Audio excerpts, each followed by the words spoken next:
وعاوز اقول لكم كمان ان البنت شاهد نفسها ظهرت معانا. ارجعوا كده للصفحة. هطلع معاكم دلوقتي مكان القتل.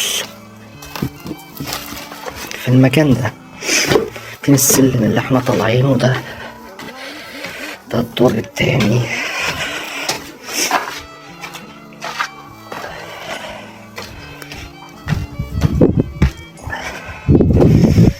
الدور التاني. هنا ماتت فاطمة يا جماعة، هنا في المكان ده.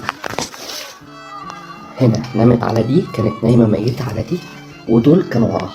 ده المكان اللي ماتت فيه فاطمة، وده مفروض ان هي دي الشقة اللي كانت هتتجوز فيها فاطمة، وده مكان الجريمة، ده مسرح الجريمة، ده مسرح الحادث. هنا ماتت فاطمة. خلينا بس عشان شايف تعليقات يا جماعة بتكتب محمود لما بيقول اتعذبنا من القعدة. يا جماعة في وقت للتحقيقات.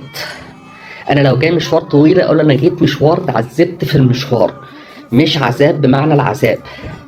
اتعذبنا ده في التحقيقات، في وقت التحقيقات. ناس بقالها 4-5 ايام بيتم التحقيق عشان نوصل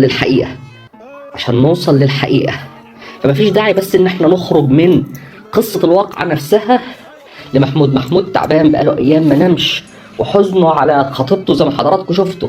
احنا ما كناش متخيلين ان احنا هنيجي نلاقيه بالحزن ده. حزنه على خطيبته زي ما حضراتكم شفتوا كده، عينيه وارمه والشوارم. تعبان.